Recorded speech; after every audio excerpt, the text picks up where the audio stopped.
கர்த்தரும் இரட்சகருமான இயேசு கிறிஸ்துவின் நாமத்தினாலே உங்கள் யாவரையும் வாழ்த்தி வரவேற்கிறேன். நம்முடைய திருச்சபையில் வகுப்புக்கு ஆவலாக வந்திருக்க உங்கள் யாவரையும் கர்த்தர் ஆசீர்வதிப்பாராக. 1 தெசலோனிக்கேயர் 5ஆம் அதிகாரம் 21வது வசனம், எல்லாவற்றையும் சோதித்து பார்த்து நலமானதை பிடித்துக் கொள்ளுங்கள். இன்றைக்கும் நீங்கள் கேட்கிறதான அத்தனை காரியங்களையும் அலசி ஆராய்ந்து பார்த்து பரிசுத்த ஆவியானவருடைய ஒத்தாசையோடு நலமானதை பிடித்துக் கொள்ளுங்கள். பரிசுத்த ஆவியானவர் ஒத்தாசை செய்வாராக. அடுத்து எரேமியாவின் தீர்க்கதரிசன புஸ்தகம் 6ஆம் அதிகாரம் 16வது வசனம், வழிகளிலே நின்று பூர்வ பாதைகள் எவை என்று கேட்டு விசாரித்து நல்ல வழி எங்கே என்று பார்த்து அதிலே நடவுங்கள். இந்த வேத வசனத்தை மனதில் வைத்துக்கொண்டு நீங்கள் இன்றைக்கு கற்றுக்கொள்கிற காரியங்கள் எல்லாம் உங்களை பூர்வ பாதையில் தான் நடத்துகிறதா என்கிறதான ஒரு ஆராய்ச்சி, ஒரு மனநிலையோடு வகுப்பில் பங்கு பெற்று பூர்வ பாதையில் நடப்பதற்கு நீங்கள் அழைக்கப்பட்டிருக்கிறீர்கள், கடமைப்பட்டிருக்கிறீர்கள். கர்த்தருடைய ஒத்தாசையை நாடுங்கள். கர்த்தர் உங்களை ஆஸ்வதிப்பாராக. நம்முடைய தரிசனத்தை குறித்ததான அந்த வசனங்கள் இங்கே இருக்கிறது. அதே போல் நம்முடைய விசுவாச பிரமாணம் என்ன என்பது நம்முடைய ஸ்க்ரீனில் இருக்குது. ஸ்க்ரீன்ஷாட் எடுத்து இன்றைக்கு தான் புதிதாக வந்தவர்கள் பார்த்து தெரிந்து கொள்ளுங்கள். கர்த்தர் உங்களை ஆஸ்வதிப்பாராக. தொடர்ச்சியாக திருச்சபையில் வகுப்புகளை நாம் பார்த்து வருகிறோம். ஒரு முக்கியமான வகுப்பு, நம்முடைய வாழ்க்கைக்கு தேவையான ஒரு வகுப்பு. ஒவ்வொரு கிறிஸ்தவனும் தெரிந்து கொள்ள வேண்டிய ஒன்று என்னென்றால் அது திருச்சபை தான். இன்றைக்கு திருச்சபை குறித்த அறிவு இல்லாத கிறிஸ்தவர்களுடைய எண்ணிக்கை அதிகமாக இருப்பதை நாம் பார்க்கிறோம். சமூக வலைதளங்களிலே, யூடியூப்களிலே நாம் கேட்கிற நிறைய மெசேஜஸ் எல்லாம் பார்த்தோம்னா திருச்சபை குறித்த அந்த அறிவு இல்லாத கூட்டம் பெருகி இருப்பதை நாம் பார்க்கிறோம். திருச்சபை தான் தேவனுடைய சித்தத்திலே திட்டத்திலே இருக்கிறதான ஒரு அற்புதமான ஒரு காரியம் என்பதை நாம் தொடர் வகுப்புகளிலே பார்த்து வருகிறோம். திருச்சபை அறிவு இல்லாதவன் நித்திய ஜீவனுக்கு போவதற்கான வாய்ப்பை இழந்து விடுகிறான். ஏனென்றால் அவன் இருக்கக்கூடிய தன்னுடைய வீட்டை குறித்ததான அறிவு அவனுக்கு இருக்க வேண்டும். இது முக்கியமான ஒரு காரியம். எனவே தான் நாம் இந்த எக்லீசியாலஜி வகுப்பை நடத்துகிறோம். இந்த வகுப்புகள் உங்களுக்கு மிகுந்த பிரயோஜனமாக இருக்கிறது. தொடர் வகுப்புகளில் பங்கு பெறுங்கள். கர்த்தர் உங்களை ஆசீர்வதிப்பாராக. எக்லீசியாலஜியா என்கிறதான தலைப்பிலே நாம் பார்த்து வருகிறோம். இந்த எக்லீசியா, திருச்சபை என்கிறதான வார்த்தை, இந்த திருச்சபை என்பது நாம் தமிழ் மொழியிலே கொடுத்து கொண்ட ஒரு வார்த்தை இல்லையா? நாம் திருச்சபை என்ற வார்த்தை வேதாகமத்தில் பதிவு செய்யப்படலை இல்லையா? திருச்சபை அப்படின்ற வார்த்தை அதிகமாக பயன்படுத்தப்படவில்லை. ஆனால் நிறைய மொழியாக்கங்களில் இன்றைக்கு அது பயன்படுத்தப்படுகிறது. ஆதிகால மொழிபெயர்ப்புகளிலே சபை என்று தான் வார்த்தை தான் இருக்கும். திருச்சபை என்று குறைந்த அளவில் நாம் இந்த காலகட்டங்களிலே பார்க்கிறோம். சரி, ஆனால் நாம் இன்றைக்கு திருச்சபை என்ற பெயரை நாம் அதிகமாக பயன்படுத்துகிறோம். எக்லீசியா அப்படின்ற கிரீக் சொல்ல பயன்படுத்துகிறோம். எக்லீசியாங்கிறதான ஒரு கிரேக்க மொழி வார்த்தையை நாம் பயன்படுத்துகிறோம்.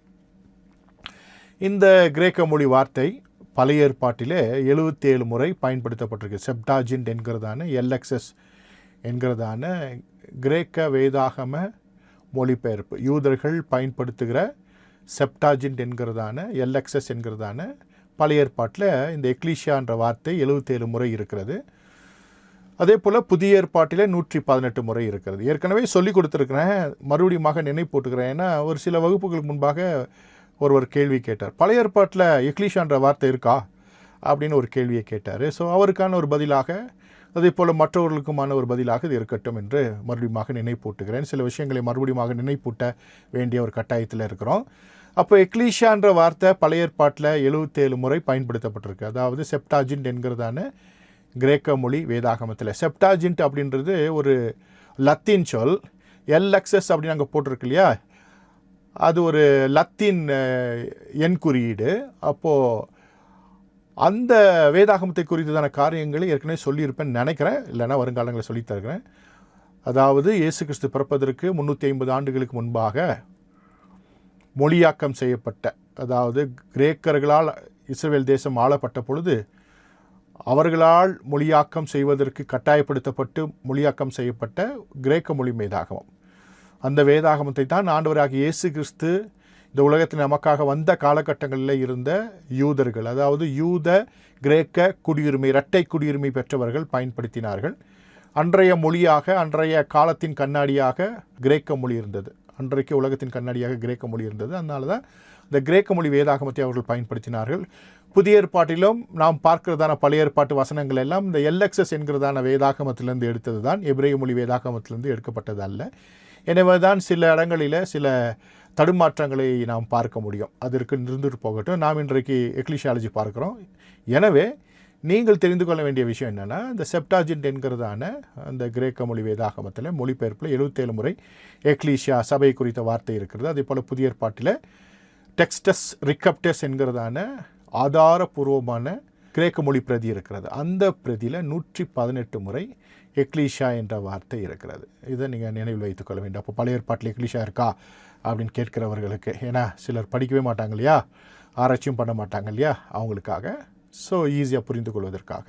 சரி, உள்ளே போயிடலாம். எக்லீஷியா அப்படின்னும் போது வெளியே உள்ளே, அதனால தான் ஆதி ஆகமத்திலேருந்து நாம் வகுப்பலை நடத்தி வருகிறோம். வெளியே உள்ளே, பாவத்தினால் வீழ்ந்து போன மனிதனை, வெளியே போன மனிதனை உள்ளே கொண்டு வருகிற ஒரு திட்டம் தான் எக்லீஷியா என்பதை நாம் பார்த்தோம். அப்போது இந்த எக்லீஷியாவை 3 விதமாக பிரித்தோம். மனசாட்சி பிரமாண கால எக்லீஷியா, நியாயப்பிரமாண கால எக்லீஷியா, கிறிஸ்துவின் பிரமாண கால எக்லீஷியா என்று நாம் பிரித்து பார்த்தோம். இந்த 3 முக்கியமான சபை பிரிவுகளில் நாம் 3வது அந்த சபையை பார்த்து கொண்டிருக்கிறோம். அதாவது நாம் இருக்கிறதான கிறிஸ்துவின் பிரமாண கால சபையை குறித்து இந்த சில வாரங்களாக நாம் பார்த்து வருகிறோம். இயேசு கிறிஸ்துவிலிருந்து இன்று வரைக்கும் கிறிஸ்துவின் பிரமாண கால எக்லீஷியா, இயேசு கிறிஸ்துவிலிருந்து இன்று வரைக்கும் இருக்கிறதான ஒரு திருச்சபை. இந்த திருச்சபை குறித்து சில முக்கியமான தலைப்புகளை நாம் பார்த்தோம். ஒன்று என்னன்னா 7 வார்த்தைகள், பஸ்காவாகிய கிறிஸ்து, போஜன பலி, பானபலி, நெசெக், மின்காவை குறித்து நாம் பார்த்தோம். அடுத்தது பூர்ணப்படுத்தும் எக்லீஷியா என்ற தலைப்பில் எவ்விதமாக இந்த சபை தான் எல்லாரையும் பூர்ணப்படுத்துகிறது, பழைய ஏற்பாட்டு சபைகளை பூர்ணப்படுத்துகிற, நம்மை பூர்ணப்படுத்துகிற, பூர்ணத்துக்குள்ளாக நடத்துகிற சபை எப்படி என்று நாம் போன முறை நாம் பார்த்தோம் இல்லையா, கடந்த கால வகுப்புகளில் பார்த்தோம். அப்போது கிறிஸ்துவின் பிரமாண கால சபை பூர்ணப்படுத்தும் எக்லீஷியா, அதே போல் கிறிஸ்துவின் பிரமாண கால எக்லீஷியா புதிய உடன்படிக்கை அப்படின்னு பார்த்தோம். ஹபரித் ஹக்கடாஷா அப்படின்னு நம்ம பார்த்தோம். அதற்கான நிறைய தகவல்களை ஆவிக்குரிய உலகத்திலிருந்து நாம் பார்த்தோம். அவைகள் எல்லாமே உங்களுக்கு புரிஞ்சிருக்கும். அப்போ 3 தலைப்புகளிலே இந்த கிறிஸ்துவின் பிரமாண கால எக்லீஷியாவை நான் உங்களுக்கு எக்ஸ்பிளைன் பண்ணியிருக்கேன். ஒன்று, சிலுவையில் பேசின 7 வார்த்தைகள், 7 பலிகள்.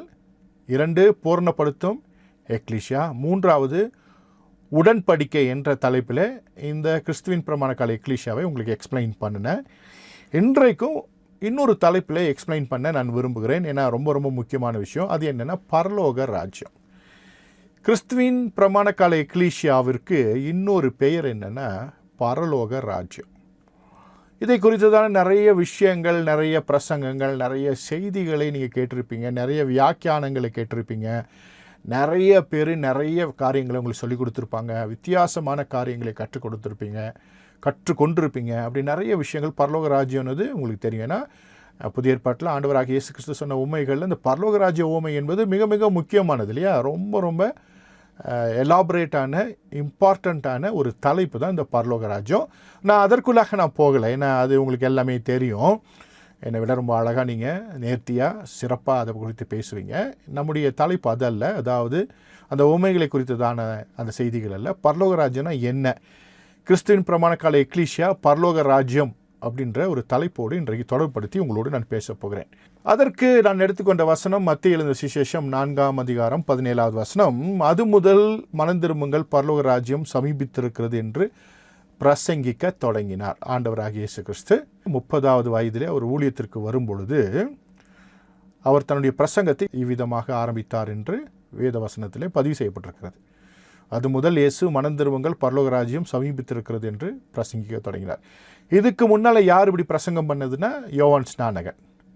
மனந்திரும்புங்கள், பரலோக ராஜ்யம் சமீபித்திருக்கிறது என்று அவன் தான் பிரசங்கம் பண்ணினான். அதிலிருந்து ஆண்டவராகிய இயேசு கிறிஸ்து ஆரம்பிக்கிறார். ஏன்னா இவர்லேருந்து தான் அது ஆரம்பிக்கணும், இவர் தான் அதற்கு காரணகர்த்தர். அப்போது இங்கிலீஷ் பைபிளில் for the kingdom of heaven at ஹேண்டுன்னு இருக்குது, kingdom of heaven is at ஹேண்டுன்னு இருக்குது. அப்போது தமிழில் மனந்திரும்புங்கள், பரலோக ராஜ்யம் சமீபித்திருக்கிறது, இங்கிலீஷில் kingdom of heaven is at hand அப்படின்னு இருக்கு. கொஞ்சம் வித்தியாசங்கள் இருக்கிறது. நிறைய மொழிகள் அங்கே போட்டிருக்கேன். கிரேக்க மொழியில் போட்டிருக்கேன், எபிரேய மொழியில் வசனம் போட்டிருக்கேன், அரமேய மொழியிலும் போட்டிருக்கேன், அதே போல் லத்தீன் மொழியில் போட்டிருக்கேன். சும்மா உங்கள் பார்வைக்காக அதெல்லாம் வாஸ்து காமிக்க போகிறதில்ல. அதில் முக்கியமாக இருக்கிற ஒரு விஷயத்தை மாத்திரம் நம்ம பார்க்க போகிறோம். கிங்டம் ஆஃப் ஹெவன், பரலோக ராஜ்யம், பெசிலியா தோன் உரானோன், மல்குத், ஹாஷமாயிம் அப்படின்ற அந்த விஷயங்களை மாத்திரம் நம்ம பார்க்க போகிறோம். எல்லா மொழிகளிலும் வேதாகம பிரதிகள் இருக்கிறதான முக்கியமான மொழிகளிலிருந்து நாம் பார்க்க போகிறோம். நாம் பேசுகிற தமிழ் மொழி, ஆங்கில மொழி, கிரேக்க மொழி, எபிரேய மொழி, அரமேய மொழி, லத்தீன் மொழி போன்ற மொழிகளிலிருந்து பார்க்க போகிறோம். ஏன் இதை பார்க்க போகிறோம் அப்படின்னா,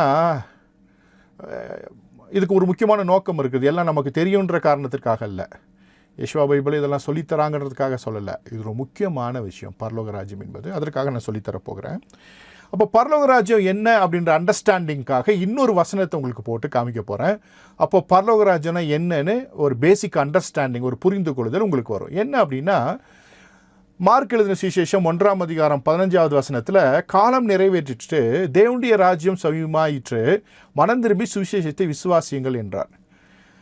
மத்தேயு எழுதின சுவிசேஷத்தில் அது முதல் இயேசு மனம் திரும்புங்கள், பரலோக ராஜ்யம் சமீபித்திருக்கிறது என்று பிரசங்கிக்க தொடங்கினார் அப்படின்னு அங்கே இருக்கு. அதுவே மார்க் எழுதின சுவிசேஷத்தில் காலம் நிறைவேறிற்று, தேவனுடைய ராஜ்யம் சமீபமாயிற்று அப்படின்னு சொல்லி பிரசங்கம் பண்ணுறாரு. அப்போது பரலோக ராஜ்யம்னா என்ன, தேவனுடைய ராஜ்யம்னா என்ன அப்படின்னு ஒரு கொஸ்டின் வரும். ரெண்டும் ஒன்று தான். மத்தேயு எழுதின சுவிசேஷத்தில் பரலோக ராஜ்யம் அப்படின்ற வார்த்தை பயன்படுத்தினதுக்கு காரணம் 18 முறை அங்கே இருக்கும் மத்தேயு எழுதின சுவிசேஷத்தில் மாத்திரம். அதற்கு காரணம் என்னென்னா, அந்த மத்தேயு எழுதின சுவிசேஷம் யூதர்களுக்காக எழுதப்பட்ட ஒரு சுவிசேஷம். அதில் தேவனுடைய வார்த்தையை அடிக்கடி பயன்படுத்தக்கூடாது. தேவனுடைய நாமத்தை, அதாவது தேவனுடைய வார்த்தைன்னா தேவனுடைய நாமத்தை, அந்த எழுத்துக்களை, யெகோவான்ற வார்த்தையோ அல்ல சில முக்கியமான பதங்களை பயன்படுத்தக்கூடாது.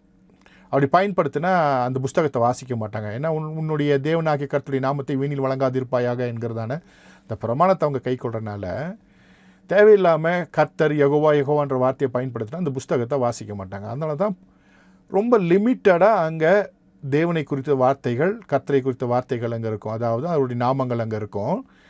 ஆனால் பொதுவாக அங்கே பரலோக ராஜ்யம்னு மொழிபெயர்த்திருப்பார். அதுவே மார்க் எழுதின சுவிசேஷத்தில் மார்க் எழுதும் பொழுது அவர் ரோமர்களுக்கு எழுதுகிறாரு. அதனால் அவர் தேவனுடைய ராஜ்யம் என்பதை எழுதுகிறார். அப்போ ரெண்டுமே ஒன்று தான், பரலோக ராஜ்யம் தேவனுடைய ராஜ்யம், வித்தியாசமானதில்லை. ஆனால் அன்றைக்கி நிறைய பிரசங்கங்களை பார்க்கலாம், பரலோக ராஜ்யம் வேறு தேவனுடைய ராஜ்யம் வேறு அப்படின்ற பிரசங்கங்களெல்லாம், வியாக்கியான பிரசங்கங்களெல்லாம் கேட்டிருப்பீங்க. ஆக்சுவலாக அப்படி இல்லை. மத்தேயு எழுதின சுவிசேஷத்தில் கர்த்தருடைய நாமத்தை பயன்படுத்தக்கூடாது, வீணில் வழங்கக்கூடாது என்கிறதான அந்த அந்த கான்ஷியஸ், ஏன்னா யூதருக்காக எழுதப்பட்டபடினாலே அங்கே பரலோக ராஜ்யம்னு போட்டிருக்கோம். மற்ற சுவிசேஷங்களில் தேவனுடைய ராஜ்யம் என்ற வார்த்தை தாராளமாக பயன்படுத்தப்பட்டிருக்கும். ஏனென்றால் ஒவ்வொரு சுவிசேஷமும் ஒவ்வொருக்காக எழுதப்பட்டது. மத்தேயு எழுதின சுவிசேஷம் யூதர்களுக்காக, மார்க் எழுதின சுவிசேஷம் ரோமர்களுக்காக, லூக்கா எழுதின சுவிசேஷம் கிரேக்கர்களுக்காக, யோவான் எழுதின சுவிசேஷம் அகில உலகத்தில் இருக்கிற கிறிஸ்தவர்களுக்காக. அப்போ கிறிஸ்டியன் காஸ்பிள் அப்படின்னு சொன்னால் காஸ்பிள் ஆஃப் ஜான் தான் யூனிவர்சலாக கிறிஸ்தவர்களுக்கான சுவிசேஷம். லூக்கா எழுதின சுவிசேஷம் கிரேக்கர்களுக்கானது. அதே போல் ரோமர்களுக்கான சுவிசேஷம் மார்க் எழுதின சுவிசேஷம், யூதர்களுக்கான சுவிசேஷம் மத்தேயு எழுதின சுவிசேஷம். புரிஞ்சுக்கிறதுக்காக சில விஷயத்தை சொல்லி அப்படி உள்ளே போயிடலாம், ஏன்னா இது தெரிந்து கொள்ள வேண்டிய விஷயமா இருக்குது. மத்தேயு எழுதின சுவிசேஷத்தில் பேட்டர்னல் லீனியேஜ் அப்படின்ற அப்பா வழி வம்சாவளி பட்டியல் அங்கே இருக்கும். அப்பா மாத்திராங்க அப்படி அப்பாக்களுடைய வம்சாவளி, அதாவது பேட்டர்னல் லீனியேஜ் இருக்கும்.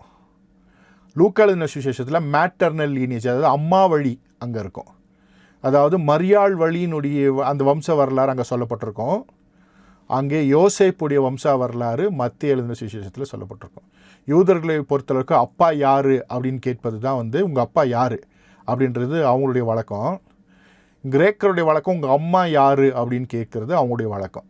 உங்கள் அம்மா யாருன்னு சொல்லி நீ யாருன்னு சொல்கிறேன் அப்படின்றது கிரேக்கர்கள். உங்கள் அப்பா யாருன்னு சொல்லி நீ யாருன்னு சொல்கிறேன்றது யாருடைய இதுன்னா யூதர்களுடைய பழக்கம். சரியா? அதனால் மத்தேயு எழுதின சுவிசேஷத்தில் பேட்டர்னல் லீனியேஜ் இருக்கும், அப்பா வம்சாவளி இருக்கும்.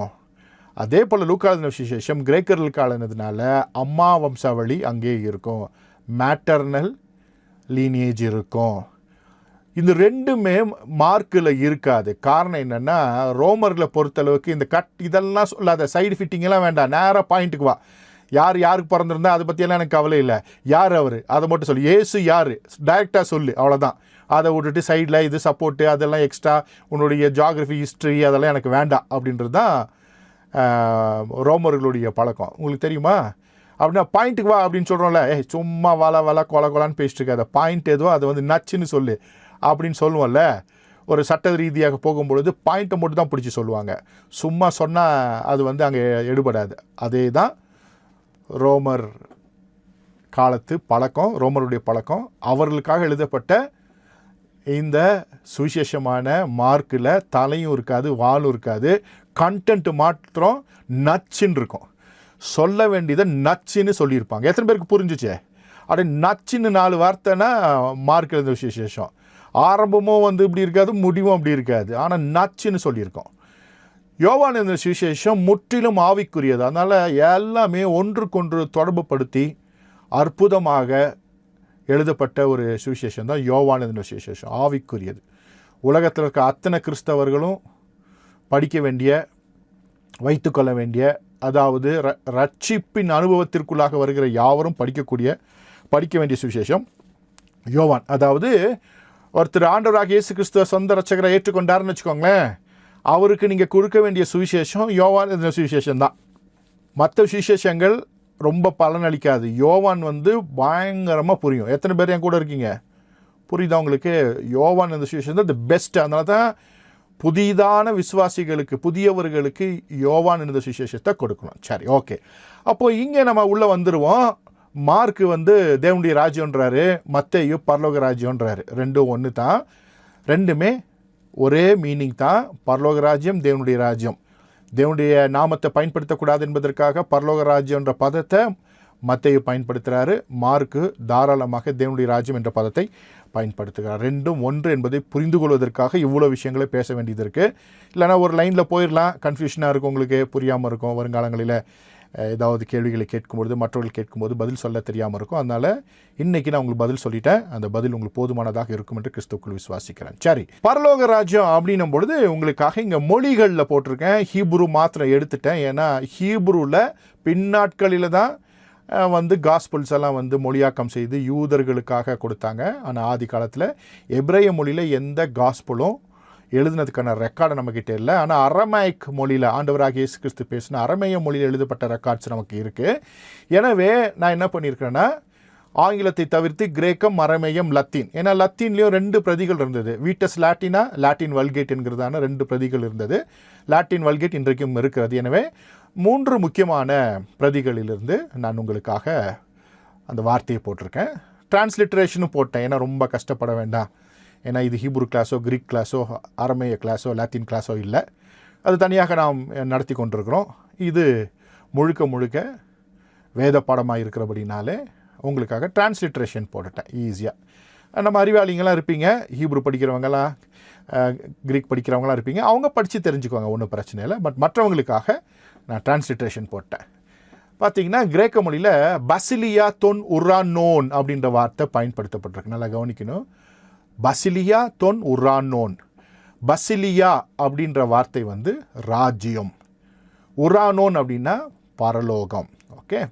அரமேயத்தில் மல்க் வட்ட டாஷ்மயா அப்படின்னு இருக்கு. மல்க் வட்ட டாஷ்மயா அப்படின்னு இருக்கு.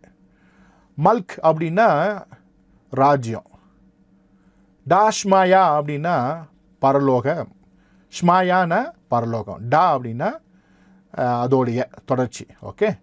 மல்க் வட்ட டாஷ்மயா. லத்தீனில் ரென்யூம் கைலரும, ரென்யூம் கைலரும அப்படின்ற வார்த்தை பயன்படுது. ரென்யூம் அப்படின்னா வந்து என்ன, ரெய்னிங் அப்படின்னு சொல்லுவோம் இல்லையா, ரெயின், ராஜ்யபாரம், ராஜ்யம், ரெயின் அப்படின்னு சொல்கிறோம் இல்லையா. அப்போ அதுதான் ரெயின் அப்படின்னு சொல்கிற ஆங்கில மொழி வார்த்தை. இப்போது இங்கே நம்ம என்ன பார்க்க போகிறோன்னா, இந்த பசிலியா, மல்க் வட்ட, ரென்யூம், கிங்டம், ராஜ்யம் அப்படின்ற வார்த்தை இருக்குல்ல, அதை மாத்திரம் நாம் பார்க்க போகிறோம். சரியா? ஸோ இங்கே 4 மொழியில், தமிழ் மொழியை தவிர்த்து 4 மொழிகளில், ஆங்கிலம், கிரேக்கம், அரமேயம், லத்தீன் மொழியில் எப்படி அப்படின்றத போட்டுட்டேன். பரலோக ராஜ்யம் என்ற வார்த்தை இருக்கிறது. உரானோன் அப்படின்னா பரலோகம் கிரேக்க மொழியில், ஷ்மாயா அப்படின்றது அரமேயம், கைலருமா அப்படின்னா லத்தீனு. அதெல்லாம் வந்து அந்த பரலோகத்தை குறிக்கிற வார்த்தைகள். பசிலியா, மல்க்வட்ட, ரென்யூம் அப்படின்றது ஆளுகை, ராஜ்யம் போன்ற அந்த வார்த்தைகளுக்கு பயன்படுகிற ஒரு வார்த்தை. உங்களுக்காக இன்னொரு ஸ்க்ரீனில் இங்கே போட்டிருக்கேன், பார்த்துக்கொள்ளுங்க. இந்த பசிலியா, மல்க்வட்ட, ரென்யூம் அப்படின்னா என்னென்னா ஆளுகை, ரெயின், ராஜாங்கம், ரூலிங், இதற்கான வார்த்தை. ஆனால் தமிழில் என்னென்னு போட்டாங்க, ராஜ்யம் அப்படின்னு போட்டாங்க. இங்கிலீஷில் கிங்டம் அப்படின்னு போட்டாங்க. கிங்டம் அப்படின்னும்போது இப்போ யுனைடெட் கிங்டம் அப்படின்னு நம்ம சொல்கிறோம். யுனைடெட் கிங்டம் அப்போ என்னது, ஒரு தேசத்தை குறிக்கிற வார்த்தையாக இருக்கிறது. ஆக்சுவலாக இந்த இடத்துல ராஜ்யம் என்பது ஒரு தேசத்தை குறிக்காது. அதற்காக தான் இவ்வளோ விஷயங்களை நான் உங்கள்கிட்ட சொல்லிட்டு இருக்கேன். இந்த ராஜ்யம், பரலோக ராஜ்யம் என்பது ஒரு தேசத்தை குறிக்காது, அதாவது ஒரு நிலப்பரப்பை குறிக்காது. கவனிக்க வேண்டிய விஷயம், நிலப்பரப்பை குறிக்காது. இந்த பசிலியா, மல்க்வட்ட, ரென்யூம், கிங்டம், ராஜ்யம் என்ற வார்த்தை ஆளுகையை குறிக்கும், ராஜாங்கத்தை குறிக்கும். ஒரு அரசு, ஓகே, ஒரு அரசாங்கத்தை, ராஜாங்கத்தை குறிக்கும், ஒரு நிலப்பரப்பை குறிக்காது. நல்ல கவனமாக வச்சுக்கணும். அப்போ பரலோக ராஜ்யம் என்பது ஒரு நிலப்பரப்பையோ அல்லது ஒரு எங்கேயோ நிறுவப்பட்டிருக்கிற ஒரு அரசையோ குறிக்காது, ஒரு தேசத்தை குறிக்காது, ஒரு நாட்டை குறிக்காது, மக்களை குறிக்காது, ஒரு குறிப்பிட்ட மக்களையோ குறிப்பதற்காக அல்ல. இது ரொம்ப ரொம்ப முக்கியமான விஷயம், நீங்கள் தெரிஞ்சிக்க வேண்டிய விஷயம். அப்படியே உள்ளே போனால் தெரிஞ்சு அது யாரை குறிக்குது அப்படின்றது. அதாவது இங்கிலாண்டுன்னு இங்கிலாண்டில் இருக்கிற மக்களையோ அந்த தேசத்தையோ அந்த யுனைடெட் கிங்டம் என்ற வார்த்தை இன்றைக்கு குறிக்குது இல்லையா, அப்படியெல்லாம் இல்லை. அது சரியாக புரிஞ்சுக்கிறதுக்காக அதை தாண்டி ஒரு விஷயத்தை நம்ம பார்க்க போகிறோம். இப்போ புரிஞ்சுக்கிறதுக்காக உலக நடைமுறையிலிருந்து சில விஷயங்களை நான் உங்களோடு பேச போகிறேன். அதாவது உலக நடைமுறையிலிருந்து பேசினா ஒரு எக்ஸாம்பிள் சொன்னால் ஈஸியாக உங்களுக்கு புரியும். உங்களுக்காக இங்கே மாசிடோனியா அப்படின்ற ஒரு இடத்துல இருக்கிற ஒரு இடத்த பார்க்குறீங்க, பெல்லா அப்படின்ற ஒரு இடம், ஒரு சகப்பு கலரில் இருக்கு பாருங்கள், பெல்லா, மாசிடோனியா. மாசிடோனியா என்பது என்னென்னா, இன்றைக்கி இருக்கிற நார்த் மாசிடோனியா ஒரு யூரோப்பியன் கண்ட்ரி. அந்த இடத்துல, அந்த மாசிடோனியான்ற இடத்துல பெல்லான்ற இடம் பாருங்கள், ஒரு சின்ன இடம் மாசிடோனியா, எல்லோ கலரில் இருக்குது பாருங்கள், அந்த ஒரு பீஸ் மேலே டாப்பில். அங்கே இருந்து தான் அலெக்சாண்டர் அப்படின்ற ஒரு ராஜா வந்தான். அது ஒரு கிரேக்க நாடு.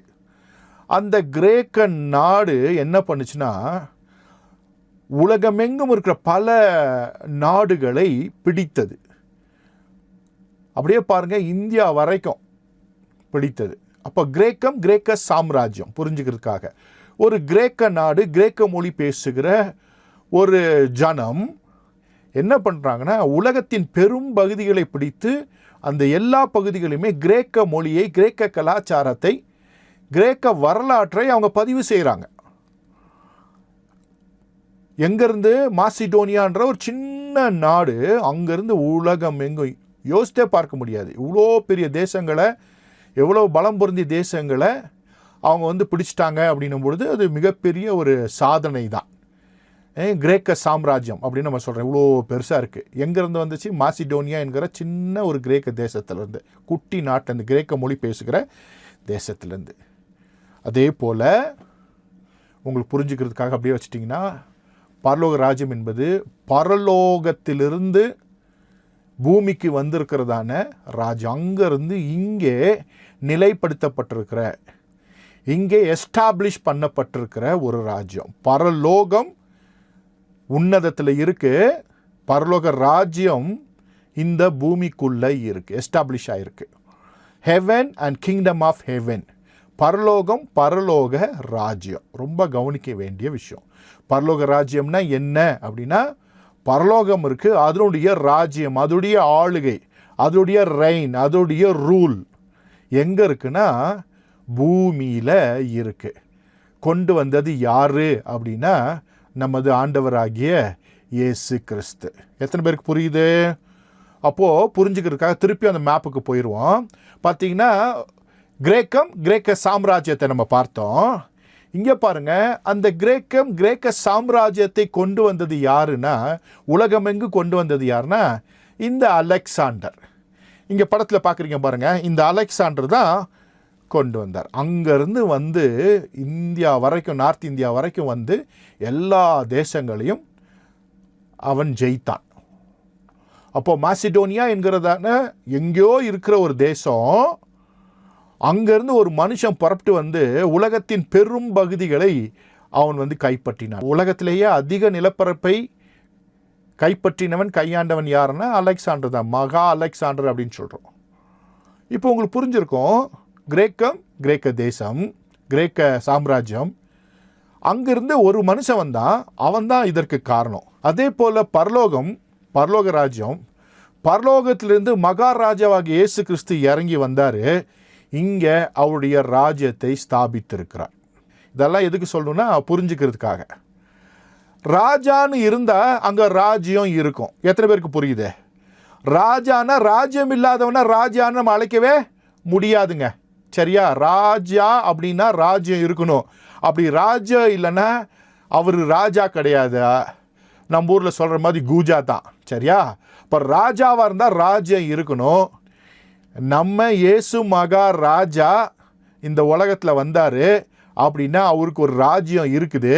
அந்த ராஜ்யத்தை நிலைநாட்டத்தான் இங்கேருந்து வந்தார். பரலோகத்துலேருந்து இங்கே வந்தார். எப்படி? அலெக்சாண்டர் என்கிறதான ஒரு ராஜா, அவனுக்கு ஒரு ராஜ்யம் இருக்கிறது எங்கே? மாசிடோனியாவில்.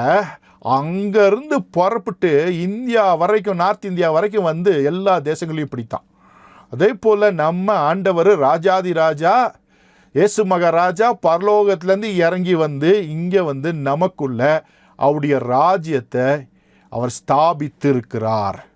தேவனுடைய வாசஸ்தலத்திலிருந்து மனிதர்கள் வாசஸ்தலத்திற்கு அவர் இறங்கி வந்து தன்னுடைய ராஜ்யத்தை அவர் ஸ்தாபித்திருக்கிறார். அந்த ராஜ்யம் எங்கே இருக்கிறதுனா திருச்சபைக்குள்ளாக இருக்கிறது. திருச்சபை மூலமாக இருக்கிறது. திருச்சபை மூலமாக இந்த உலகத்தை அவர் ஆளுகை செய்கிறார். உங்களை கொண்டு அவர் தேசங்களை ஆளுகை செய்கிறார். உங்கள் ஜெபங்கள், உங்களுடைய கருத்தான வேண்டுதல்கள், விண்ணப்பங்கள், உங்களுடைய செயல்பாடுகள், உங்கள் அதிகாரங்கள் எல்லாவற்றையும் நீங்கள் சரியாய் பயன்படுத்தும் பொழுது அவைகளை கொண்டு இந்த ராஜ்யத்தை அவர் ஆளுகை செய்கிறார். அப்போது ரொம்ப முக்கியமான விஷயம் என்னென்னா, பரலோகத்திலேருந்து அவர் இறங்கி வந்தார். அதனால தான் பரலோகத்திலிருந்து இறங்கி வந்தவரும் ஏறினவருமாகிய இயேசு கிறிஸ்து. அவர் அங்கிருந்து இறங்கி வந்தார். எதற்காக? தன்னுடைய ராஜ்யத்தை ஸ்தாபிப்பதற்காக, தன்னுடைய ராஜாங்கத்தை ஸ்தாபிப்பதற்காக. எப்படி அலெக்சாண்டர் என்கிற ஒரு மன்னன் மாசிடோனியாவிலிருந்து வட இந்தியா வரைக்கும் வந்தானோ, அதே போல் நம்முடைய ஆண்டவர் ராஜாதி ராஜா, கர்த்தாதி கர்த்தா, எல்லா தேவர்களுக்கும் மேலானவர், எல்லா ராஜாக்களுக்கும் மேலானவர், பரலோகத்தின் தேவனானவர், ஏக சக்கராதிபதி பரலோகத்திலிருந்து இறங்கி வந்து நமக்காக நமக்குள்ளே தம்முடைய ராஜ்யத்தை ஸ்தாபித்தார். ரொம்ப ரொம்ப முக்கியமான விஷயம். இப்போ ரெண்டு முக்கியமான விஷயம். பரலோகம் தேவனுடைய வாசஸ்தலம், பரலோக ராஜ்யம் மனிதர்கள் வாசஸ்தலம். அதாவது பரலோக ராஜ்யம் என்று சொல்லும்போது கிறிஸ்தவர்கள், அவரை ஏற்றுக்கொண்டவர்களை குறித்து சொல்லுகிறது. சரியா? அவருடைய ராஜ்யம் நிலங்களின் ராஜ்யம் அல்ல, மனிதர்களின் ராஜ்யம். சரியா? புரிஞ்சுக்கிறதுக்காக இன்னும் உள்ளே போனால் இன்னும் புரியும் உங்களுக்கு. சரியா? அப்போது நம்ம உள்ள வசனத்துக்கு உள்ளே போனால் இன்னும் கொஞ்சம் புரிஞ்சுக்கலாம். பாருங்கள், மத்தேயு 18:28 நான் தேவனுடைய ஆவியினாலே பிசாசுகளை துரத்துகிறபடினால் தேவனுடைய ராஜ்யம் உங்களிடத்தில் வந்திருக்கிறதே. ஆண்டவராக இயேசு கிறிஸ்து யூதர்கள்கிட்ட சொல்கிறார், பரிசேயர் சதுசேயர் போன்ற அந்த கூட்டத்தார்கிட்ட சொல்கிறாரு, பரலோகத்தின் ஆளுகையை, ராஜ்யத்தை ஆண்டவராக இயேசு கிறிஸ்து கொண்டு வந்தார். தன்னுடைய அதிகாரத்தினாலே, தேவனுடைய ஆவியினாலே பிசாசுகளை துரத்துவதன் மூலமாக அவர்களுக்கு அதை வெளிப்படுத்தினார். பிசாசுகள் கீழ்ப்படிந்தன. பழைய ஏற்பாட்டில் எந்த பிசாசும் கீழ்ப்படிஞ்சதெல்லாம் சரித்திரம் இல்லை, ஓடுனதா சரித்திரம் இல்லை. ஆனால் புதிய ஏற்பாட்டில் பிசாசுகளை துரத்துவீர்கள், அவனுடைய அதிகாரங்களை முறியடிக்கிற, பிசாசுகளை துரத்துகிற அந்த அந்தகார வல்லமைகளை கீழ்ப்படுத்துகிற அதிகாரம் இங்கே கிறிஸ்துவானவர் மூலமாக நிலைநாட்டப்பட்டிருக்கிறது. அதனால தான் உங்கள் மூலியமாகவும் இன்றைக்கு பிசாசுகள் துரத்தப்படுகின்றன. எத்தனை பேர் கூட இருக்கீங்க? இருக்கா இல்லையா? ஓட்டுறீங்க தானே? ஓடு தானே? கையை வச்சு ஓட்டுறது மாத்திரமல்ல, உங்கள் வாழ்க்கையில் தொடர்ந்து வருகிற பிசாசுகளே நீங்கள் துரத்திட்டு தான் இருக்கிறீங்க. அப்படின்னா பிசாசுக்கு சூடு சொரணம் மான மரியாதைலாம் கிடையாது. அவன் மானம் கட்டுவேன், அவன் எப்பவுமே வந்துக்கிட்டே தான் இருப்பான். அப்படின்னா மொட்டை மாடியில் நீங்கள் வடகம் காய போடுறீங்கன்னு வச்சுக்கோங்களேன். அப்போ காக்கா வருது. அப்போ காக்கா என்ன பண்ணுறீங்க? துரத்துறீங்க, குச்சி வச்சு துரத்துறீங்க. ஓடு ஓடுன்றீங்க, ஓடிடுது. ஓடினதுக்கப்புறம் திரும்பி வராதானே, திரும்பியும் வந்துட்டு தான் இருக்கும். அப்போ திரும்பி என்ன பண்ணுறீங்க? துரத்துறீங்க. அந்த வடகம் காயிற வரைக்கும் ஒரு குச்சை வச்சு காக்காவை துரத்திட்டே இருக்க வேண்டியதாக இருக்குது. திடீர்னு உங்களுக்கு கோவம் வந்துருச்சு, மானங்கட்ட காக்கா, உனக்குலாம் மான சூடு சொரணம் இருந்துச்சுன்னா என்னுடைய இந்த வடகத்தை நீ சாப்பிடாத அப்படின்னு சொன்னால் உடனே காக்கா போயிருமானா? போயிடாது. ஏன்னா அதுக்கு மான மரியாதை, சூடு சொரணையெல்லாம் இருக்கா இல்லையான்னு தெரியாது. அதுக்கு வேண்டியது உணவு. அதே போல் பிசாசு எப்பொழுதுமே நம்மகிட்ட வந்துட்டு தான் இருப்பான். அவனை துரத்துகிற அதிகாரத்தை கர்த்தர் நமக்கு கொடுத்திருக்கிறார். எத்தனை பேருக்கு புரிஞ்சிச்சே? அப்போ பிசாசுகளை துரத்துவீர்கள் என்பது உங்கள் வாழ்க்கையில் அன்றாட பணி. எப்படி வடகம் காயிற வரைக்கும் காக்காவை துரத்தணும்ல, உயிரோடு இருக்க வரைக்கும் பிசாசை துரத்திட்டு தான் இருக்கணும். எந்தெந்த விதத்தில் வருவான்லான்னு தெரியாது. அது ஒரு இச்சையாக இருக்கலாம், அல்லது ஒரு சோதனையாக இருக்கலாம், அல்லது மனிதர்கள் மூலமாக வருகிற பிரச்சனையாக இருக்கலாம், அல்லது ஒரு வியாதியாக இருக்கலாம், எதுவானா வேணால் இருக்கலாம். ஆனால் உயிரோடு இருக்க வரைக்கும் வந்துக்கிட்டே தான் இருப்பான். அவனை துரத்துகிற அதிகாரத்தை கர்த்தராகிய இயேசு கிறிஸ்து நமக்கு தந்திருக்கிறார். பாயிண்ட், முக்கியமான விஷயம். இன்றைக்கி விசுவாசிகள் என்ன பண்ணுறாங்க? ஏதாச்சும் பிரச்சனை வந்துச்சுன்னா நேராக ஊழியக்காரன்ட்ட போயிடுறாங்க. நல்லது தான், இல்லைன்னு சொல்லலை. ஆனால் 30 வருஷம் ஆகி 20 வருஷம் ஆகி இப்பயும் ஊழியக்காரன்ட்ட போய் நின்றுருக்கீங்கன்னா உங்ககிட்ட கோளாறு அப்படின்னு அர்த்தம். என்ன கோளாறு? நீங்கள் யாருன்னே உங்களுக்கு தெரியலன்ற கோளாறு. அப்போது விசுவாசிகளால் நடக்கக்கூடிய அற்புதங்கள் ஆவன அப்படின்னா பிசாசுகளை துரத்துவீர்கள். சும்மா உங்களுக்கு புரிஞ்சுக்கிறதுக்காக இங்கேருந்து இந்த வசனத்தை உங்களுக்கு புரிய வைக்கிறதுக்காக நான் சொல்லிட்டு இருக்கேன். சரியா?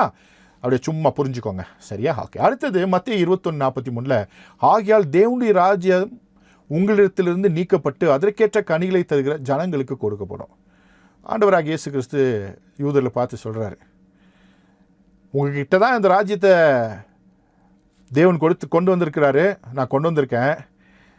இதற்கேற்ற கனிகளை தரலைன்னா யார் இதற்கேற்ற கனிகளை தருவாங்களோ அவங்ககிட்ட அது போயிடும். நீங்களும் நானும் ஆண்டவராக இயேசு கிறிஸ்துவை ஏற்றுக்கொண்டு அவருக்கேற்ற கனிகளை கொடுக்கறனால இப்போ தேவனுடைய ராஜ்யம் எங்கே இருக்குன்னா உங்களுக்குள்ளே இருக்கிறது. எத்தனை பேருக்கு புரியுது? தேவனுடைய ராஜ்யம் உங்களுக்குள்ளே இருக்கிறது. அப்போ இந்த தேவனுடைய ராஜ்யத்திற்கு, இந்த பரலோக ராஜ்யத்திற்கு ராஜா யாருன்னா எப்பொழுதுமே இயேசு ராஜா தான். அதனால தான் யோவானின் சுவிசேஷம் 1:49 வாசிக்கிறோம். நாத்தான்வேல் சொல்கிறான், ரபி நீ தேவனுடைய குமாரன், நீ இஸ்ரவேலின் ராஜா.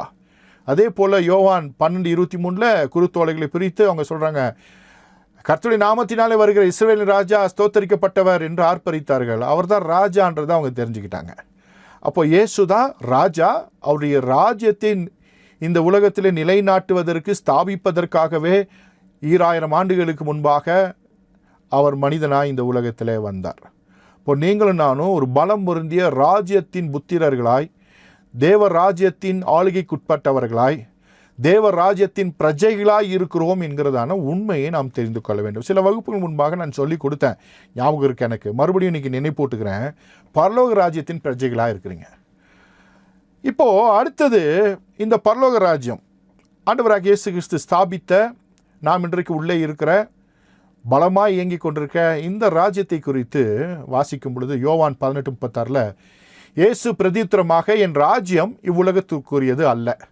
என் ராஜ்யம் இவ்வுலகத்துக்குரியதானால் நான் யூதரிடத்தில் ஒப்புக் கொடுக்காதபடிக்கு என் ஊழியக்காரர் போராடி இருப்பார்களே. இப்படி இருக்க என் ராஜ்யம் இவ்விடத்திற்குரியது அல்ல என்றார். அப்போ ஆண்டவராக இயேசு கிறிஸ்து இந்த உலகத்தில் மனிதனாய் வந்த பொழுது யூதர்கள் என்ன நினச்சாங்கன்னா, அவர் ராஜ்யத்தை ஸ்தாபித்து எல்லா ராஜாக்களையும் வெட்டி சாச்சு அவர் ராஜ்யத்தை ஸ்தாபித்து யூதர்களை வாழ வைப்பார், யூதர்களுக்காக வந்து நிற்பார் என்று அவர்கள் நினைத்தார்கள். அவரோ அகில உலக இரட்சகர், மனுக்குலத்தின் மீட்பிற்காக அவர் வந்தவர். ஒரு ராஜ்யத்தை ஸ்தாபிக்க வரவில்லை, ஒரு நாட்டை ஸ்தாபிக்க வரவில்லை, ஒரு இனத்திற்கான ஒரு இடத்திற்கான ராஜாவாக வரவில்லை. அவர் அண்ட சராசரங்களின் ராஜா, மீட்கும்படியாகத்தான் ராஜாவாக வந்தார். அதனால தான் அவர் சொன்னார், என்னுடைய ராஜ்யம் இவ்வுலகத்திற்குரியது அல்ல. அப்படின்னா என்ன அர்த்தம்? இந்த உலகத்தில் ஏதாச்சும் கிறிஸ்தவ நாடு, கிறிஸ்தவ கண்ட்ரி அப்படின்னு ஒன்று சொன்னீங்கன்னா முதல்ல அது ஒரு ஏமாத்து வேலைன்னு அர்த்தம். உலகத்தில் எந்த நாடும் கிறிஸ்தவ நாடாக இருக்க முடியாது அப்படின்னு சொன்னால் அது ஒரு மதத்தை பின்பற்றுகிற நாடாகவே இருக்குமே தவிர கிறிஸ்தவ நாடு என்பது அது இல்லை. அப்படின்னா ஆண்டவர் இந்த உலகத்தில் எந்த நாட்டையும் கிறிஸ்தவ நாடாக மாற்றுவதற்காக வரவில்லை. இன்றைக்கி நிறைய பேர் சொல்கிறாங்கல்ல, இந்த நாடு கிறிஸ்தவ நாடாக மாறணும், அந்த நாடு கிறிஸ்தவ நாடாக மாறணும்னு. அதற்காக இயேசு வரவில்லை. ரொம்ப ஷாக்கிங்காக இருக்கும் ஒருவேளை உங்களுக்கு. ஆனால் தெரிஞ்சுக்கணும், இயேசு எந்த நாட்டையும் கிறிஸ்தவ நாடாக மாற்றுவதற்கு வரவில்லை. அவருடைய ராஜ்யம் இவ்வுலகத்திற்குரியது அல்ல என்ற விஷயத்தை நாம் தெரிந்து கொள்ள வேண்டும். அதற்கான விஷயத்தை நம்ம பார்க்க போகிறோம். பார்த்தீங்கன்னா, பரலோக ராஜ்யம் மனங்களின் ராஜ்யம், நிலங்களின் ராஜ்யம் அல்ல. உலகத்தில் இருக்க எல்லா ராஜ்யங்களும் நிலங்களின் ராஜ்யம், நிலங்களின் எல்லைகளை வைத்து ஸ்தாபிக்கப்பட்டிருக்கிற நடைமுறைக்கு வந்திருக்கிற ராஜ்யங்கள். ஆனால் பரலோக ராஜ்யம் மனங்களின் ராஜ்யம், எல்லைகளை தாண்டி மனங்களின் ராஜ்யம். முக்கியமான விஷயம், பரலோக ராஜ்யம் மனங்களின் ராஜ்யம். ரொம்ப ரொம்ப முக்கியமான ஒரு விஷயம். நிலங்களின் ராஜ்யம் அல்ல. உங்களுக்காக சில முக்கியமான விஷயங்களை நான் சொல்லித்தரப்போகிறேன், கவனத்தில் வைத்துக்கொள்ளுங்க. பூலோக ராஜ்யம், பரலோக ராஜ்யம், ரெண்டு விஷயத்தை உங்களுக்காக பக்கத்தில் போட்டிருக்கேன். பூலோக ராஜ்யம் என்று சொல்லும் பொழுது ஒரு நிலப்பரப்பிலிருந்து ஆரம்பிக்கிறது. எப்பொழுதுமே பூலோக ராஜ்யம், இந்த உலகத்திற்கு எந்த கிங்டம் ஆனாலும் ஒரு நிலப்பரப்பிலிருந்து தான் ஆரம்பிக்கும். ஏற்கனவே பார்த்தோம், மாசிடோனியா என்கிறதான நிலப்பரப்பிலிருந்து ஒரு ராஜ்யம் ஆரம்பித்து அது இந்தியாவினுடைய என்ன சொல்லலாம், நார்த் இந்தியா வரைக்கும் வந்ததான, வட இந்தியா வரைக்கும் வந்திருக்கிறது. அப்போது ஒரு நிலப்பரப்பிலிருந்து தான் ஒரு ராஜ்யம் ஆரம்பிக்கும். ஆனால் பரலோக ராஜ்யம் ஒரு நபரிலிருந்து ஆரம்பிக்கிறது, ஒரு நபரிலிருந்து ஆரம்பிக்கிறது. அதே போல் பூலோக ராஜ்யம் என்று சொல்லும் பொழுது ஒரு நிலப்பரப்போடு பல நிலப்பரப்புகள் இணைக்கப்படுகின்றன. அதுதான் பூலோக ராஜ்யம். ஒரு நிலப்பரப்போடு பல நிலப்பரப்புகள் இணைக்கப்படுகின்றன. அப்போ அந்த காலத்தில் ஒவ்வொரு இடமா பிடிச்சி தங்களுடைய தேசத்தோடு தங்களுடைய ராஜ்யத்தோடு இணைத்து கொண்டார்கள். இப்போ நம்முடைய தேசம் கூட விடுதலை அடைந்து சுதந்திரத்துக்கு பின்பு தமிழ்நாடுக்கு ஒரு எல்லை குறிப்பு வச்சாங்க. அதே போல் கேரளாவுக்கு ஒரு எல்லை, கர்நாடகாவுக்கு ஒரு எல்லை. அப்போ எல்லை பிரிக்கும் போது இந்த பகுதி எங்களுக்கு வேணும், இந்த பகுதி உங்களுக்கு வேணும் அப்படிலாம் நிறைய ஒரு சமாதான உடன்படிக்கை மூலமாக இடங்களை பிரித்து கொண்டாங்க.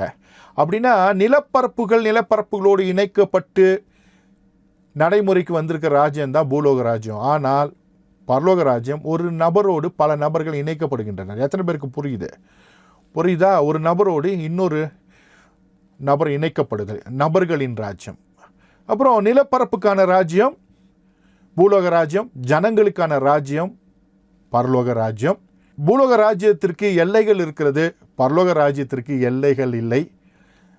மலையோ மகுடோ கடலோ மொழியோ இனமோ எதுவும் தடை செய்ய முடியாது. அதை தாண்டி, நிலங்களை தாண்டி, கடல்களை தாண்டி, எல்லைகளை தாண்டி, சூழ்நிலைகளை தாண்டி செயல்படுவது தான் பரலோக ராஜ்யம். அப்புறம் நம்ம பார்க்குறோம், நிலங்களின் ராஜ்யம் பூலோக ராஜ்யம், மனங்களின் ராஜ்யம் பரலோக ராஜ்யம். பூலோக ராஜ்யத்தை பொறுத்தளவுக்கு ராஜா பாதுகாக்கப்படுகிறான். ராஜாக்காக ஜனங்கள்லாம் போராடுவாங்க. ரொம்ப சிம்பிளாக சொல்லணும்னா, இன்றைக்கி உக்ரைனுக்கும் ரஷ்யாவுக்கும் சண்டை. இந்த சண்டைக்கு காரணம் யார் தெரியுமா? ரெண்டு ராஜாக்கள். ஒரு ராஜா யார்? ஜெலன்ஸ்கி. இன்னொரு ராஜா யார்? புட்டின். இவங்க ரெண்டு பேருக்காக எத்தனையோ பேர் சாகுறாங்க யுத்தத்தில். எத்தனை பேருக்கு புரியுது? ஃப்ளைட்டில் போய் சாகுறாங்க, குண்டு சுட போய் அவனை சுட்டு செத்துக்கிட்டே இருக்கிறாங்க. ஆனால் இவங்க ரெண்டு பேர் மட்டும் பாதுகாப்பாக இருக்கிறாங்க. இவங்களுக்கு பல வட்டத்தில் பல அடுக்கு பாதுகாப்போடு இவங்க இருக்கிறாங்க. ஆனால் பரலோக ராஜ்யத்தில் ஜனங்கள் பாதுகாக்கப்படுகிறார்கள். ராஜா அவர்களுக்காக ஜீவனையே கொடுத்திருக்கிறார். எத்தனை பேருக்கு புரிஞ்சிச்சு? இங்கே ராஜா தன் ஜீவனை கொடுத்து தன்னுடைய ஜனங்களை காப்பாற்றுகிறார். இங்கே ஜனங்கள் ஜீவனை கொடுத்து தங்கள் ராஜாவை காப்பாற்றுகிறார்கள். இதுவரைக்கும் உலகத்தினுடைய நடைமுறையில் ராஜாவிற்காக ஜனங்கள் ஜீவனை விட்டார்கள். ஆனால் பரலோக ராஜ்யத்தில் ஜனங்களுக்காக ராஜா ஜீவனை விட்டார். இதுதாங்க முக்கியமான விஷயம், ரொம்ப ரொம்ப கவனிக்க வேண்டிய விஷயம். புரியும் அப்படின்னு நம்புகிறேன் உங்களுக்கு. சரியா மற்றதெல்லாம் சுயநலத்திற்காக நடந்த காரியங்கள், பல விஷயங்களை பார்க்கலாம். ஆனால் பூலோக ராஜ்யத்தில் ராஜா விசேஷமானவன், பரலோக ராஜ்யத்தில் ஜனங்கள் விசேஷமானவர்கள். தன்னுடைய ஒரே பேரான குமாரனை தந்து இவ்வளவாய் உலகத்தில் அன்பு கூர்ந்தார். ஆனால் அங்கே ராஜாவிற்காக தங்கள் ஜீவனை கொடுத்து தங்களை பலியாக்கி ராஜாவை காப்பாற்றுகிறார்கள் பூலோக ராஜ்யத்தில். அடுத்தது, ராஜ்யத்திற்காக ஜனங்கள் மரிக்கிறார்கள். பரலோக ராஜ்யத்தில் ராஜ்யத்திற்காக ஜனங்கள் உயிர்ப்பிக்கப்படுகிறார்கள். ரொம்ப முக்கியமான விஷயம். பரலோக ராஜ்யத்தில் ஒருவன் தன் ஜீவனை இழந்தால் திரும்ப பெற்றுக்கொள்வானாமா. எத்தனை பேருக்கு புரியுது? ஆமாம், மறுபடியும் நித்திய ஜீவன், உயிரோடு, செத்து போனவங்களும் உயிரோடு வந்துடுறான். நான் பாவத்தில் செத்தவனையும் சொல்கிறேன், சரீரத்தில் செத்தவனையும் சொல்கிறேன். எல்லா சாவும், எல்லா மரணத்தையும், சரீர மரணம், ஆவிக்குரிய மரணம், எந்த மரணமாக இருந்தாலும் இங்கே உயிர்ப்பிக்கப்பட்டு நித்திய ஜீவனுக்கு வருவார்கள். அங்கே ராஜ்யத்திற்காக ஜனங்கள் செத்து மடிவார்கள். இன்றைக்கி பார்க்கிறோம், யுத்தத்தின் விளைவுகளை பார்க்கிறோம். ராஜ்யத்திற்காக மடிந்து போகிறார்கள். இஸ்ரேல் ஈரான் யுத்தம் பார்க்குறோம், ரெண்டு பக்கமும் சாகுறாங்க. ஆனால் அங்கே தலைவர்கள் அறிக்கையை விட்டுட்டு இருக்கிறாங்க, அவங்க சுகமாக இருக்கிறாங்க. அங்கே ஜனங்கள் செத்து கொண்டிருக்கிறார்கள். யுத்தத்தின் விளைவு, ஜனங்கள் மரிக்கிறார்கள். ஆனால் இங்கே ஒரு யுத்தத்தில் ஆண்டவராகிய இயேசு கிறிஸ்து சிலுவையிலே தொங்கி சாத்தானின் தலையை நசுக்கி வெற்றி சிறந்து நம்மை உயிரோடு வாழ வைத்திருக்கிறார். அப்போ வாழ வைக்கிற ராஜ்யம் பரலோக ராஜ்யம். தனக்காக மற்றவர்களை கொல்ல அனுமதிக்கிற, செத்துப்போக விரும்புகிற ராஜ்யம் பூலோக ராஜ்யம். இந்த பூலோக ராஜ்யத்தினுடைய நியதி வேறு, பரலோக ராஜ்யத்தின் நியதி வேறு. பரலோக ராஜ்யம் மனங்களின் ராஜ்யம், பூலோக ராஜ்யம் நிலங்களின் ராஜ்யம் என்பதை புரிந்து கொள்ள வேண்டும். இப்போ இன்னும் ஒரு படி போய் மறுபடியும் அதே மேப் வச்சு மறுபடியும் உங்களுக்கு ஒரு விஷயத்தை நான் புரிய வைக்க போகிறேன்.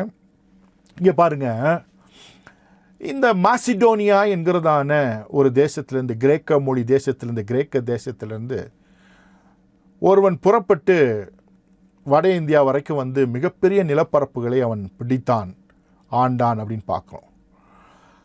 அவன் பிடித்து விட்டு திரும்ப போகும் பொழுது தான் பிடித்த இடங்களுக்கெல்லாம் ஒரு முக்கியமான தளபதிகளை அவன் வைத்து போகிறான்.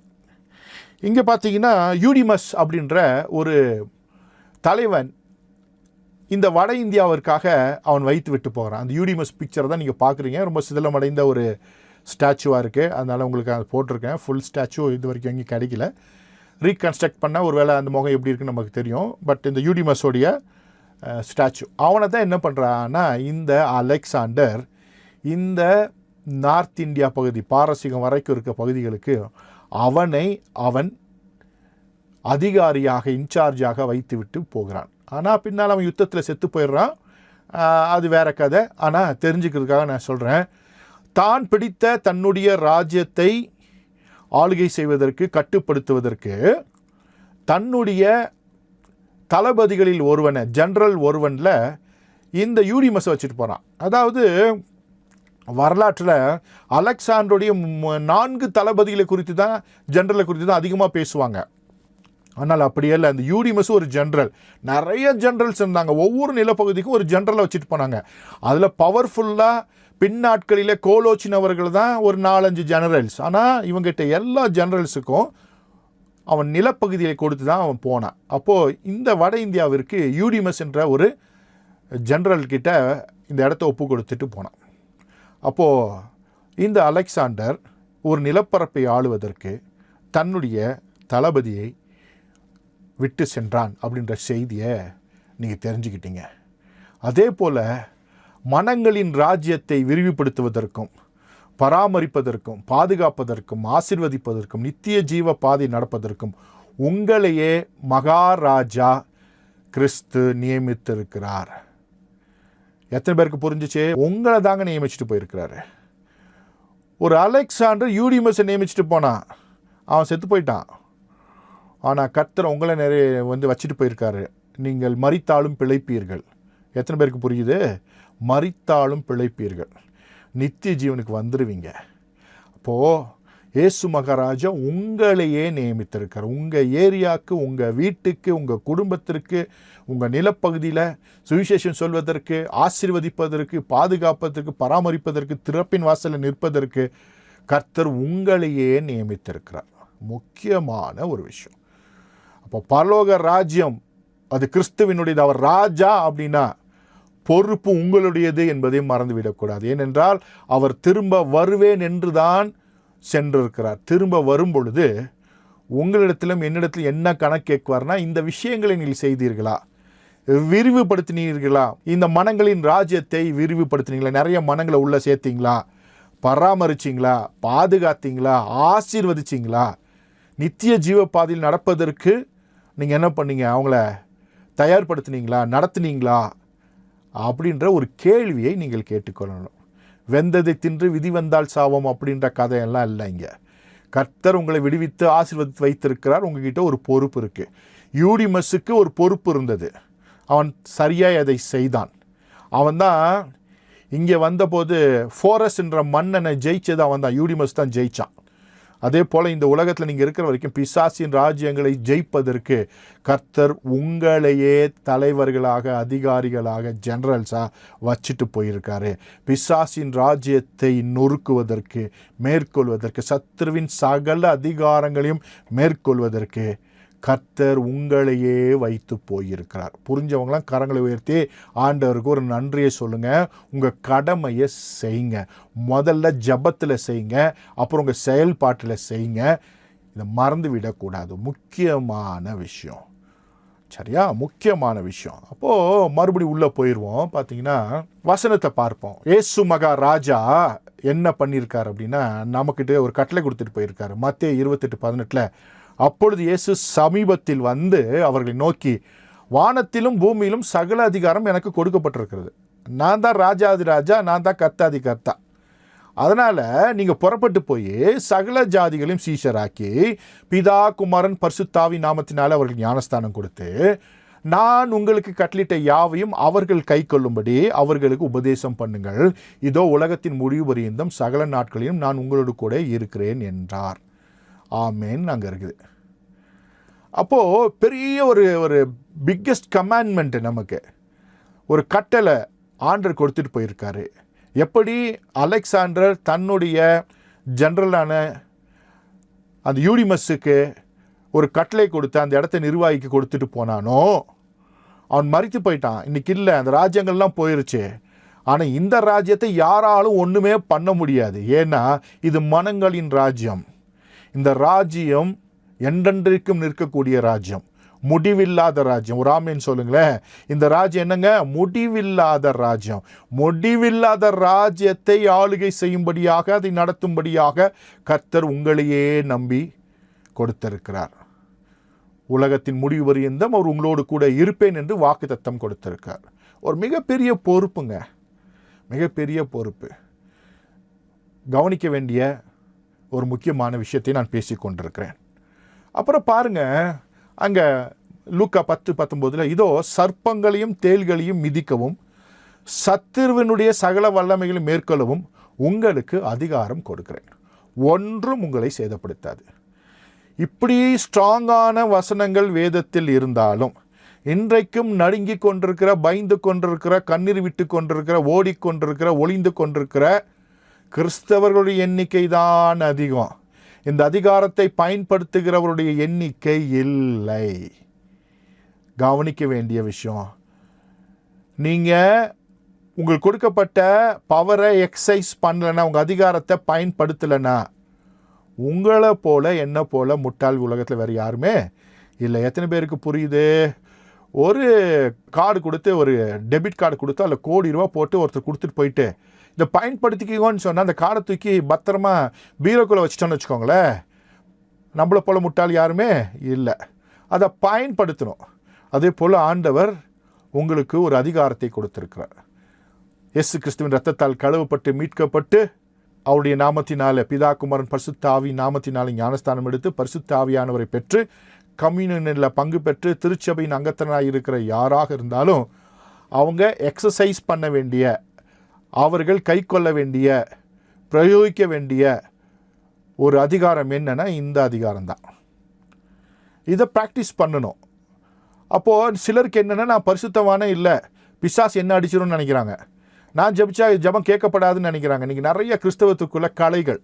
ஏன்னா சுயநலவாதிகள் நிறைய பேர் கிறிஸ்தவத்திற்குள்ளே தங்களுடைய பொல்லாத விதைகளை விதைத்து போயிருக்கிறார்கள். விசுவாசிகளை விசுவாசிகளாகவே வைத்து அவங்களுக்கு மேலே ஒரு தலை வேணும், அது நான் தான் அப்படின்ற முடிவை எடுத்து ஜனங்களை கட்டுப்படுத்துகிற நிறைய ஊழியர்கள், பொல்லாத ஊழியர்கள் நிறைந்த காலம். நான் சொல்கிறேன், நீங்கள் ரட்சிக்கப்பட்டீங்க, ஞானஸ்தானம் எடுத்துட்டீங்க, பரிசுத்த ஆவியானவர் பெற்றுக்கொண்டீங்க, கம்யூனியனில் பங்கு பெறுறீங்க, சபை ஐக்கியத்தில், பரிசுத்தவானோட ஐக்கியத்தில் இருக்கிறீங்கன்னா இந்த வசனம் உங்களுக்குரியது. எத்தனை பேர் என் கூட இருக்கீங்க? முதல்ல இந்த வசனத்தை பயன்படுத்தணும். இதோ சர்ப்பங்களையும் தேள்கள். சர்ப்பங்கள் என்ன போய் பாம்பு பிடிச்சி தூக்கி தோளில் போட்டு வர்றதில்லை, தேலை தூக்கிட்டு வந்து கையில் எடுத்து வச்சுக்கிறது இல்லை. சர்ப்பம் அப்படின்றது என்னன்னா, ஒரு உங்களுக்கு எதிராக வருகிற அதிகாரங்கள், உங்களுக்கு எதிராக செயல்படுகிற காரியங்கள்.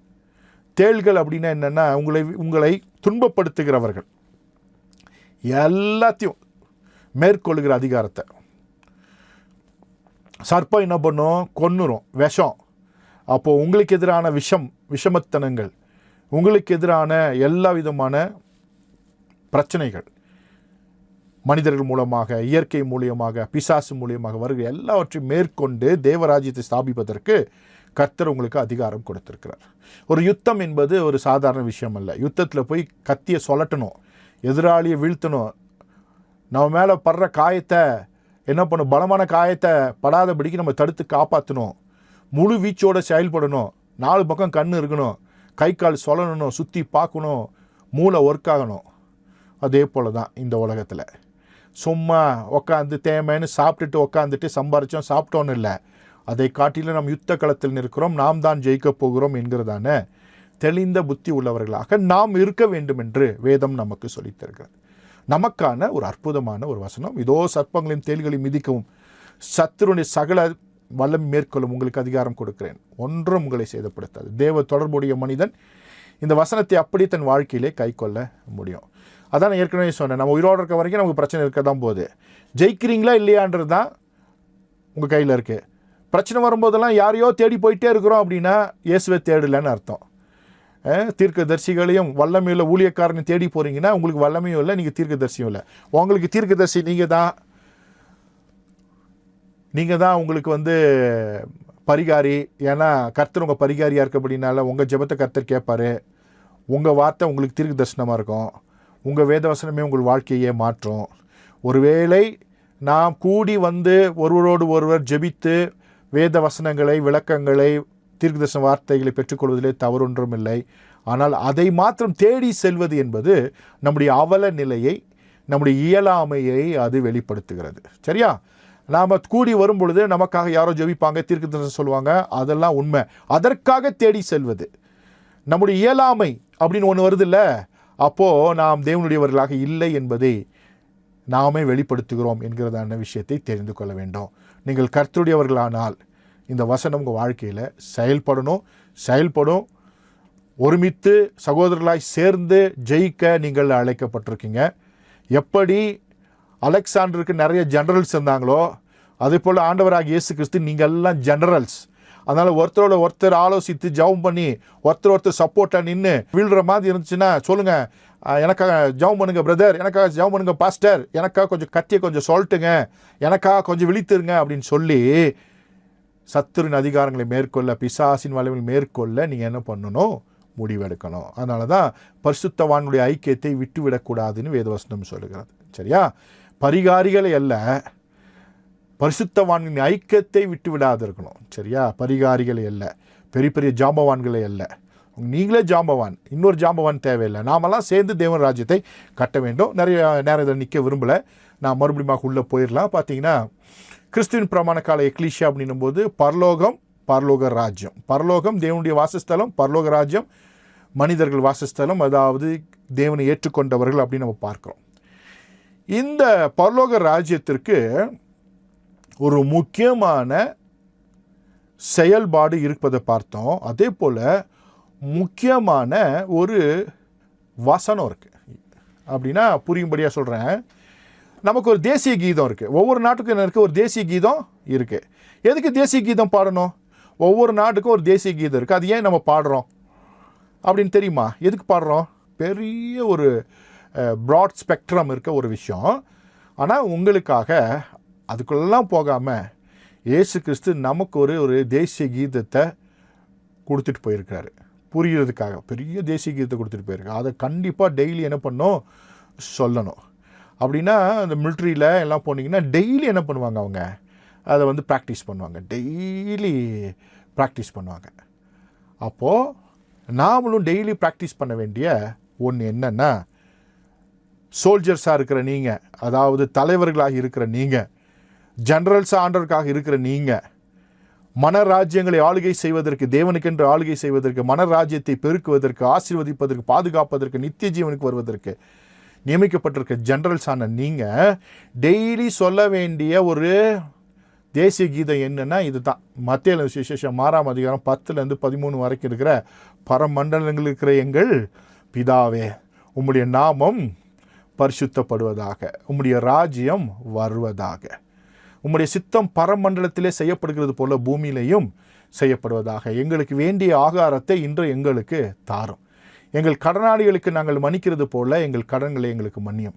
எங்களை சோதனைக்கு பண்ணாமல் தீமை நின்று எங்களை ரட்சித்துக் கொள்ளும். ராஜ்யமும் வல்லமையும் மகிமையும் என்றென்றைக்கும் உம்முடையவைகளே, ஆமீன். இதில் பார்த்தீங்கன்னா அற்புதமான ஒரு கீதம் நமக்கு. அதில் ஒரு விஷயம் இருக்குது. என்னென்னா, எங்களுக்கு வேண்டிய ஆகாரத்தை இன்று எங்களுக்கு தாரோம். ஒரு சோல்ஜருக்கு யுத்தத்தில் போய் யுத்தம் செய்கிற சோல்ஜரு அங்கே போய் சமைச்சிட்டுலாம் இருக்க முடியாது. அவன் என்ன பண்ணணும், யுத்தத்துலேயும் யுத்த காரியங்களையும் தன் மனதை அவன் செலவு செய்யணும். அப்போ அவனுக்கென்று அங்கே உணவுகள் தயாரிக்கப்பட்டு கொண்டு வந்து தரப்படும். அப்படின்னா உங்களுடைய தேவைகள் பரலோகத்திலிருந்து உங்களுக்கு தரப்படும். உங்கள் வேலை சிறிய வேலையோ பெரிய வேலையோ, உங்கள் தேவைகளை பரலோகமே சந்திக்கும். அற்பமான வேலையாக இருக்கலாம், அதை வச்சு உங்கள் குடும்பத்தை கர்த்தர் ஆசீர்வதிக்க முடியும். ரொம்ப மீகர் அமௌண்ட், ரொம்ப சின்ன அமௌண்ட் தான் சம்பாதிக்கிறீங்க, ஒன்றும் பிரச்சனை இல்லை, அதை வைத்து கர்த்தர் உங்களை நிறைவாய் நடத்த முடியும். அன்றன்றுள்ள ஆகாரத்தை எங்களுக்கு தாரோம். எந்த சோல்ஜரும் சமைக்கணுன்ற கட்டாயம் அவனுக்கு கிடையவே கிடையாது. ரொம்ப கஷ்டப்படணும், பருப்பை வாங்கணும், அரிசியை வாங்கணுன்ற இதெல்லாம் இல்லை. அதுக்குன்னு நியமிக்கப்பட்ட ஆட்கள் இருக்கிறாங்க. அதே போல் பரலோகம் உங்களுக்கு பின்பாக இருக்கிறது. நீங்கள் செய்கிறதான சின்ன வேலையோ பெரிய வேலையோ, அது எதுவாக இருந்தாலும் அதை கொண்டு உங்களை போஷித்து வாழ்நாள் முழுது நடத்துவார். சிலர்லாம் நினைக்கிறீங்கல்ல, இந்த வேலை போயிடுச்சுன்னா நான் என்ன பண்ணுவேன், அப்புறம் நான் ரிட்டையர்ட் ஆகிற வயசாயிருச்சு, இந்த வேலை இல்லை, இந்த சம்பாத்தியம் இல்லைன்னா எப்படி நான் வாழ்வேன் அப்படின்னு யோசிக்கிறீங்கல்ல. நான் சொல்கிறேன், இந்த வேலை இருந்தானே இல்லாட்டி என்ன, ரிட்டையர்ட் ஆன என்ன ரிட்டையர்ட் ஆகாட்டி என்ன, உங்கள் ஆகாரம் எங்கேருந்து வருது? பரலோகத்துலேருந்து வருது. உங்களை போஷிப்பதற்கு ஒரு காக்காவை கர்த்தரால் அனுப்ப முடியுமானா கண்டிப்பாக முடியும். காக்கானா நீங்கள் வேதாகமத்தில் வாசிக்கிற மாதிரி ரியல் காக்காவை நான் சொல்ல, நிறைய மனித காக்காக்களை கர்த்தர் உங்களுக்கு வச்சுருப்பார். அரசாங்கம் என்கிற காக்காக்களை வச்சுருப்பார், தேசங்கள் என்கிற காக்காங்களை வச்சுருப்பார், திட்டங்கள் என்கிற காக்கா வச்சுருப்பார். பல காக்கா உங்களுக்காக இருக்குது. அதனால் ஆண்டவர் இந்த உலகத்தில் உங்களை வாழ வைக்காமல் போகவே மாட்டார். ஆனால் இந்த கீதத்தை நம்ம என்ன பண்ணணும், சொல்லணும். ரொம்ப சூப்பரான கவனிக்க வேண்டிய விஷயம் இது. பரமண்டலுக்கு எங்கள் பிதாவே, ஏன்னா அவர் தான் தலைவர். நம்மளை பழைய தளபதிகளாக நம்மளை ஜெனரல்ஸாக வச்சிருக்கிறாரு. உங்களுடைய நாமம் பரிசுத்தப்படுவதாக, ஹெயில் த கிங் அப்படின்னு சொல்லணும் இல்லையா? ராஜாவே நீர் வாழ்கன்னு சொல்லணும். ஏன்னா ராஜா வந்துட்டா ராஜா என்னென்னமோ சொல்லுவாங்களே, ராஜா மார்த்தாண்ட வருகிறார் வருகிறார் வருகிறார்னு. அப்போது சாதாரண மனுஷனுக்கே சொல்லும் பொழுது உங்கள் ஆண்டரை டெய்லி நீங்கள் என்ன பண்ணணும், சொல்லணும். உம்முடைய ராமம் பரிசுத்தப்படுவதாக, உம்முடைய ராஜ்யம் வருவதாக, பரமண்டலங்களுக்கு எங்கள் பிதாவே, உம்முடைய நாமம் பரிசுத்தப்படுவதாக, உம்முடைய ராஜ்யம் வருவதாக.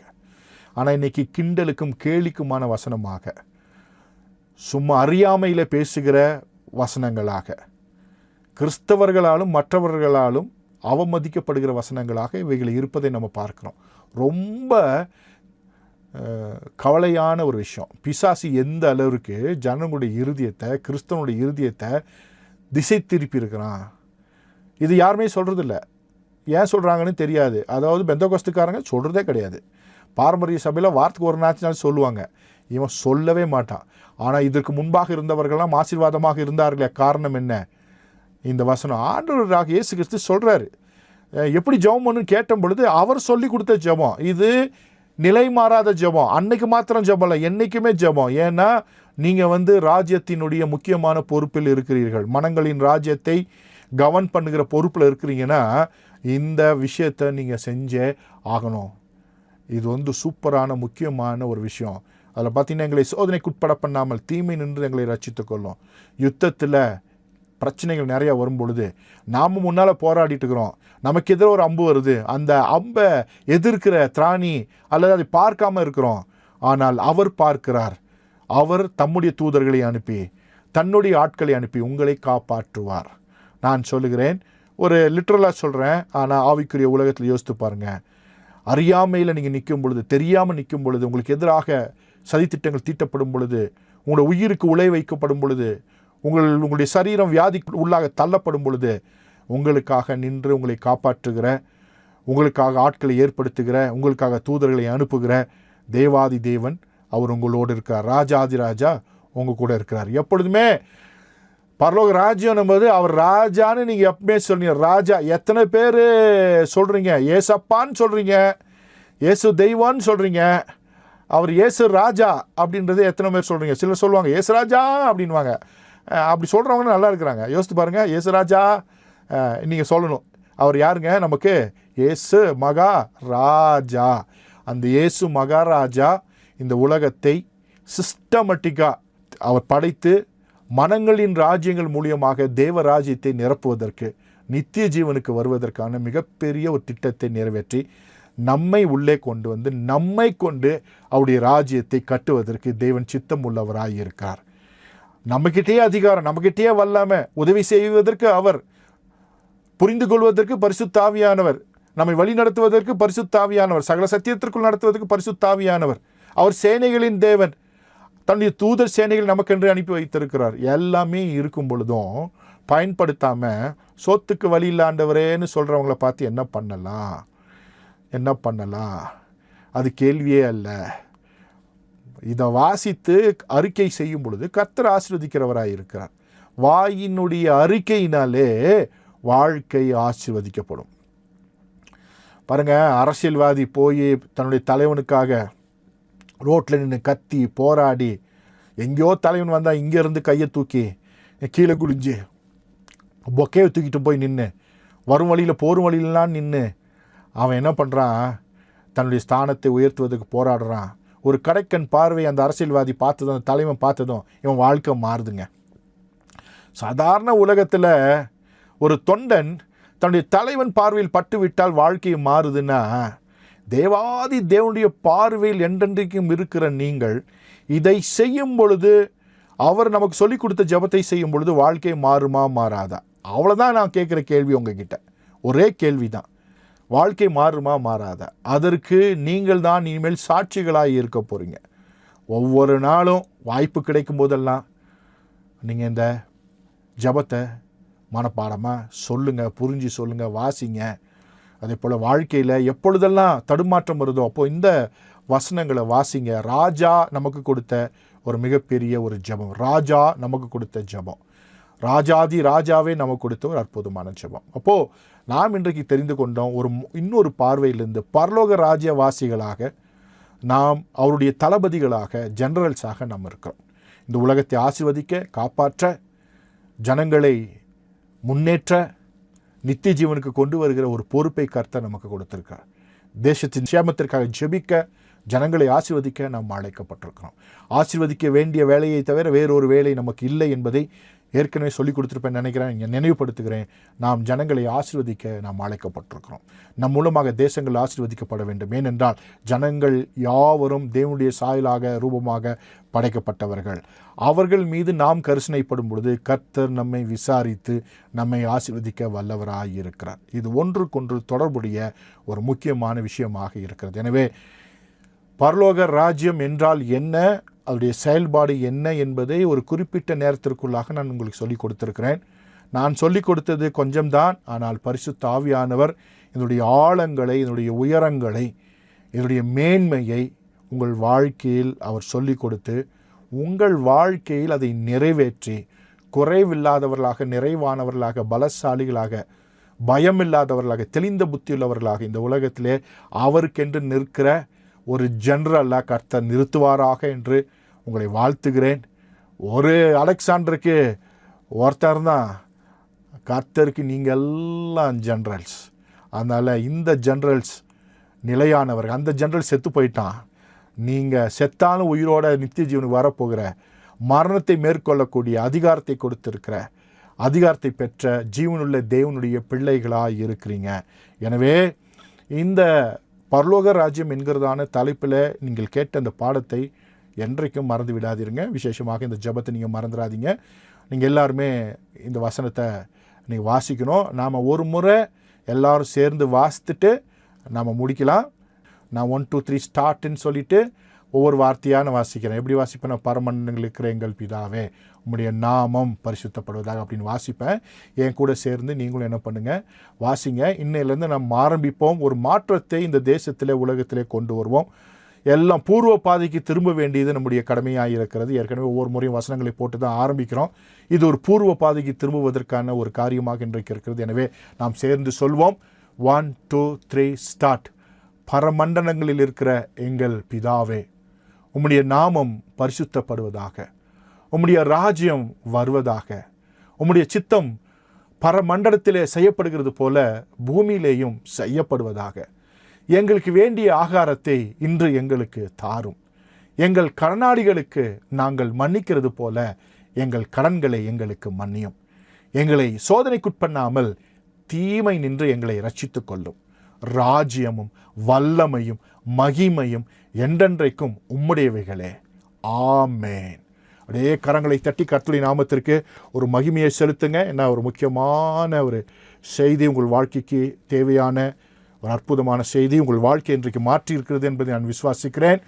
கர்த்தர் உங்களை ஆசீர்வதிப்பாராக. கர்த்தராகிய இயேசு கிறிஸ்துவின் கிருபையும் தேவனுடைய அன்பும் பரிசுத்த ஆவியினுடைய ஐக்கியமும் உங்கள் அனைவரும் கூட இருப்பதாக. ஆமேன்.